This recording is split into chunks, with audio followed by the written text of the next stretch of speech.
కేసులు పెరుగుతున్నాయి. కొత్తగా 7 కేసులు కరోనా కేసులు నమోదు కావడం ప్రస్తుతం ఆందోళన కలిగిస్తుంది.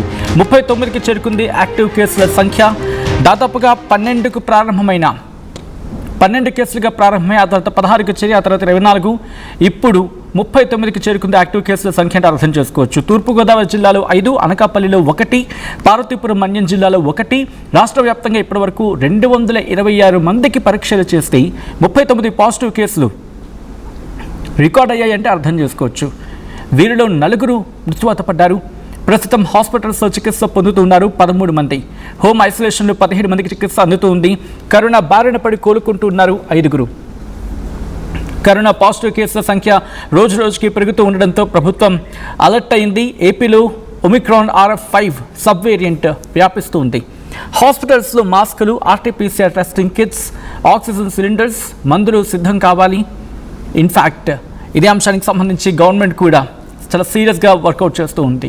ఎక్కడ కూడా ఎటువంటి ఇబ్బంది కలగకుండా, ప్రజలకు ఎటువంటి ఇబ్బంది కలగకుండా అక్కడ అన్ని ఏర్పాట్లు చేయాలని చెప్పి వైద్య ఆరోగ్య శాఖ ఇప్పటికే డైరెక్షన్స్ ఇచ్చింది సంబంధిత అధికారులకి. కరోనా పరిస్థితిని నిరంతరం సమీక్షిస్తూ చర్యలు తీసుకుంటూ ఉంది ప్రభుత్వం. ప్రజలు భయపడాల్సిన అవసరం లేదని అంటూ ఉన్నారు డాక్టర్లు. కరోనా లక్షణాలు కనిపిస్తే వెంటనే పరీక్షలు చేయించుకోవాలంటూ వైద్య ఆరోగ్య శాఖ అధికారులు సూచించడం జరుగుతోంది. ఈ క్రమంలోనే ఎవరికైనా అనుమానం ఉంటే కనుక వెంటనే హాస్పిటల్కి చేరుకోండి, అక్కడ టెస్టులు చేయించుకోవాలని చెప్పి సూచించడం జరుగుతుంది. రద్దీ ప్రాంతాలు, హాస్పిటల్స్, బస్సులు, రైళ్లలో జర్నీ టైంలో మాస్కులు ధరించడం తప్పనిసరి అంటూ ఉన్నారు అధికారులు అంటే అర్థం చేసుకోవచ్చు. ఇదే అంశానికి సంబంధించి మరింత సమాచారం మా ఏపీ ఇన్పుట్ ఎడిటర్ కృష్ణమోహన్ సిద్ధంగా ఉన్నారు అప్డేట్స్ అందించేందుకు. కృష్ణమోహన్, ఇటు ఆంధ్రప్రదేశ్లో ఒమిక్రాన్ RF5 వేరియంట్ విస్తరిస్తుంది. కేసుల సంఖ్య 39కి చేరుకున్న సందర్భం ఆందోళన కలిగిస్తుందా, లేకపోతే ప్రస్తుతం కంట్రోల్లోనే ఉంది అనుకుంటూ ఉన్నారా? కొంత ఏపీని కరోనా హారంలో కొంత జాగ్రత్తలు అయితే ప్రభుత్వం పెద్ద ఎత్తున తీసుకునే ఉంది. రోజుకి పాజిటివ్ కేసులు నమోదవుతున్నాయి. ఈ రోజుకి అధికార లెక్కల ప్రకారం 7 కేసులు నమోదైన నేపథ్యంతో దాదాపుగా 39 కేసులు ఈ రోజు అంటే యాజ్ పర్ రికార్డెడ్ గా, రికార్డు లేకుండా ఎన్ని ఉన్నాయని చెప్పలేదు కానీ గవర్నమెంట్ అఫీషియల్ రికార్డులోనే 39 కేసులు నమోదైన పరిస్థితి అయితే ఉంది. తూర్పుగోదావరి జిల్లాలో 5, అనకాపల్లిలో 1, పార్వతీపురం మన్యం జిల్లాలో 1. ఈ విధంగా గడిచిన అయితే ఇప్పటికి రాష్ట్రం వ్యాప్తంగా దాదాపుగా 266 నుంచి 300 వరకు టెస్టులు అయితే చేశారు. దాదాపుగా దాంట్లో 39 కేసులు పాజిటివ్ రిపోర్ట్ అయితే అయింది. వీరిలో 4 గుంటూరుకు సంబంధించిన 3, మరో జిల్లాలో 4 చనిపోయిన పరిస్థితి. అయితే ఇప్పుడు వరకు కూడా ఎవరు ఆ 4 తప్పితే మిగతా ఎక్కడ కూడా రిపోర్ట్స్ అయితే డెత్ రిపోర్ట్స్ అయితే లేవు. కాకపోతే అక్కడక్కడ కొంత వివిధ సమస్యలు అంటే వాళ్ళకి పూర్తిగా అనారోగ్యం చెడిపోయి ఉండడం, లేదు వేరే సమస్యలతో వచ్చిన వాళ్ళు మాత్రమే ఈ 4 చనిపోయారు. ఇప్పుడు వరకు మనకు అందుతున్న సమాచారం 266 మంది టెస్టులు చేస్తే 39 కేసులు నమోదైనాయి. అక్కడక్కడ ఒక్కొక్క కేసు నమోదు అవుతున్నాయి. కానీ ఐసోలేషన్స్ మాత్రం చాలా గట్టిగానే చేశారు. అయితే ఇప్పుడు ఏపీలో వ్యాపిస్తున్న ఈ కరోనా ఒమిక్రాన్ RF.5 నమోదైనా దీనివల్ల పెద్ద సమస్య లేదని చెప్తున్నారు. కానీ ఎక్కడో కొంత ఆందోళన అయితే ఉంది. ఎందుకంటే కేసులు తగ్గట్లేదు. తర్వాత ఇతర అంశాలకు సంబంధించిన కొంత టెస్టులు, తర్వాత వీటన్నిటి కూడా ప్రభుత్వం అప్రమత్తమైంది. మాస్కులు కావచ్చు, లేకపోతే RT-PCR టెస్టింగ్ కావచ్చు, తర్వాత ఆక్సిలిండర్లు, కొంత మెడిసిన్, రెమిసివర్ లాంటి మెడిసిన్లు ఇవన్నీ కూడా ఇప్పుడు తెప్పించుకోవాలని మన ముఖ్యమంత్రి కూడా ఆయన రివ్యూలో చేసిన ప్రయత్నం కూడా చెప్పారు.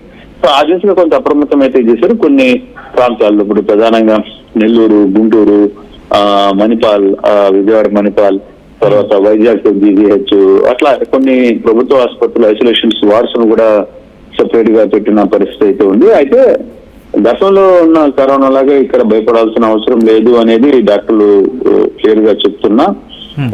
కొంత మాస్కులు అయితే ధరిస్తున్నారు. ఇప్పటికీ ఆ భయం, పాత భయం పబ్లిక్ లో అయితే కనబడుతుంది. ఇప్పుడు రద్దీ ప్రాంతాల్లో చాలా వరకు మాస్కులు వేసుకుంటున్నారు. తర్వాత ఇతర ప్రాంతాల్లో పబ్లిక్ ఓన్ గా కొంత ఈ సిస్టాన్ని వాళ్ళకి కొంత ఎక్స్పీరియన్స్ ఉంది కాబట్టి ఆ సిస్టాన్ని ఫాలో అయ్యే పరిస్థితి అయితే కనపడుతుంది.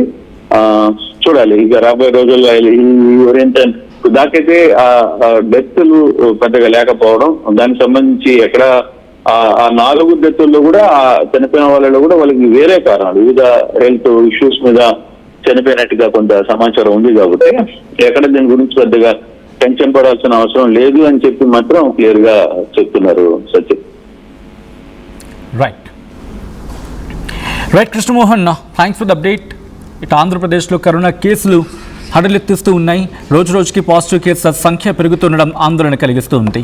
కొత్తగా 7 కరోనా కేసులు నమోదయ్యాయి. దీంతో వైద్య ఆరోగ్య శాఖ అప్రమత్తమైంది. మొత్తంగా 39కి చేరుకుంది యాక్టివ్ కేసుల సంఖ్య. తూర్పుగోదావరి జిల్లాలో 5, అనకాపల్లిలో 1, పార్వతీపురం మన్యం జిల్లాలో 1 కేసు నమోదైంది. రాష్ట్ర వ్యాప్తంగా ఇప్పటివరకు 266 మందికి పరీక్షలు చేయగా 39 మందికి పాజిటివ్గా నిర్ధారణ అయింది. వీరిలో 4 మరణించారు. ప్రస్తుతం హాస్పిటల్స్లో 13 మంది చికిత్స పొందుతున్నారు. హోమ్ ఐసోలేషన్లో 15 మందికి చికిత్స అందుతూ ఉంది. కరోనా బారిన పడి కోలుకుంటున్న వారి సంఖ్య 5గా ఉంది. ఇక కరోనా పాజిటివ్ కేసులు పెరుగుతున్న క్రమంలో ప్రభుత్వం కూడా అలర్ట్ అయింది. ఏపీలో ఒమిక్రాన్ RF5 సబ్ వేరియంట్ విస్తరిస్తున్న సందర్భంలో ప్రభుత్వం అలర్ట్ అయ్యి ఇప్పటికీ డైరెక్షన్స్ ఇచ్చింది వైద్య ఆరోగ్య శాఖ నుంచి. హాస్పిటల్స్లో మాస్కులు, RT-PCR testing kits, oxygen cylinders, మందులు సిద్ధం చేసుకోవాలని చెప్పి ప్రభుత్వం ఇప్పటికీ డైరెక్షన్స్ ఇచ్చింది సంబంధిత అధికారులందరికీ. కరోనా పరిస్థితిని ఎప్పటికప్పుడు సమీక్షిస్తూ ఉన్నారు వైద్య ఆరోగ్య శాఖ ఉన్నతాధికారులు, DMHO స్థాయి అధికారులు ఎప్పటికప్పుడు పరిస్థితిని గ్రౌండ్ లెవెల్ నుంచి అడుగు తెలుసుకుంటూ ఉన్నారు. అయితే ఒమిక్రాన్ RF5 వేరియంట్కి కాస్త వైరలెంట్ లక్షణం ఉందా? As of now biggest question mark. అయితే దీని మీద పూర్తి స్థాయిలో ఇన్ఫర్మేషన్ తీసుకునే ప్రయత్నం చేస్తూ ఉన్నారు. నిజంగా వైరలెంట, దాంతోపాటు మోర్టాలిటీ ఎలా ఉంది అంటే దీని వ్యాధి అని అనడానికి లేదు, కానీ వైరస్ విస్తరణ ఏ స్థాయిలో ఉంటుంది, మరణాలు ఏ స్థాయిలో ఉంటాయి, వీటన్నిటి మీద అంచనాలు ఉన్నాయి. ప్రస్తుతం వాటిని పరిశీలిస్తున్నారు క్షుణ్ణంగా సంబంధిత వైద్య ఆరోగ్య శాఖ అధికారులు. అయితే ప్రజలు భయపడవలసిన అవసరం లేదని అంటూ ఉన్నారు డాక్టర్లు. కరోనా లక్షణాలు కనిపిస్తే వెంటనే పరీక్షలు చేయించుకోవాలంటూ సూచించడం జరుగుతోంది. ఒకవేళ బయటకు వెళ్ళినప్పుడు రద్దీ ప్రాంతాలు, హాస్పిటల్స్, దాంతోపాటు బస్సులు, రైళ్లలో ప్రయాణించే టైంలో మాస్కులు ధరించడం తప్పనిసరి అంటూ ఉన్నారు వైద్య ఆరోగ్య శాఖ అధికారులు. ఈ క్రమంలోనే SMS అంటూ ఉంటాం, అంటే కాస్త డిస్టెన్స్, సోషల్ డిస్టెన్స్ పాటించడం, మాస్కులు ధరించడం, దాంతోపాటు శానిటైజేషన్, చేతులు శుభ్రంగా కడుక్కోవడం, ఈ మూడింటిని పాటిస్తే కనుక కరోనా వ్యాప్తిని, కరోనా విస్తరణని కాస్త అడ్డుకట్ట వేసే అవకాశం ఉంటుంది. ఎందుకంటే వేరియంట్స్ మారుతూ ఉంటాయి. కొన్ని సందర్భాల్లో అవి మ్యూటేషన్స్ జరిగినప్పుడు కొత్త రూపాన్ని సంతరించుకుంటూ ఉంటాయి. ఆ కొత్త రూపం సంతరించుకునే సందర్భంలో అవి కొన్ని బలంగా ఉంటాయి, ఇంకొన్ని బలంగా ఉంటూ ఉంటాయి, దాన్ని మించిన బలంగా ఉంటాయి, ఇంకొన్ని బలహీనంగా ఉంటూ ఉంటాయి. సో కొన్ని వేరియంట్స్ మనం చూసాం, ఒమిక్రా, ఆల్ఫా, బీటా, ఆల్ఫా, దాంతోపాటు ఇటు ఒమిక్రాన్, ఇలాంటి కొన్ని వైరసెస్ మాత్రం, ఇన్ఫ్యాక్ట్ కొన్ని వేరియంట్స్ మాత్రం వాటిలో మ్యూటేషన్స్ జరిగి, ఇప్పుడు RF5 వేరియంట్ ఇది, సో మ్యూటేషన్స్లో వచ్చిన కొత్త వేరియంట్ ఇది. సో కాబట్టి కాస్త జాగ్రత్త తీసుకోవాల్సిన అవసరం. ఇది మళ్ళీ మ్యూటేషన్ జరిగితే కనుక కొత్త వేరియంట్ పుట్టుకొచ్చి అది ప్రమాదంగా ఉంటుందా లేకపోతే ప్రమాదం తగ్గుతుందా అనేది పక్క తర్వాత అంశం. కానీ మనవంతు జాగ్రత్తగా మ్యూటేషన్స్ వరకు కూడా అవసరం లేదు. మన వరకు రాకుండా ఉండాలంటే కనుక సోషల్ డిస్టెన్స్ పాటించడం, బయటకు వెళ్ళినప్పుడు మాస్క్ వేసుకోవడం, దాంతోపాటు శానిటైజేషన్ అంటే చేతుల్ని శుభ్రంగా కడుక్కోవడం. సో మీరేమంటారు? మీ ఏరియాలో ఎటువంటి పరిస్థితులు ఉన్నాయి? మీ అభిప్రాయం ఏంటి? కామెంట్ చేయండి.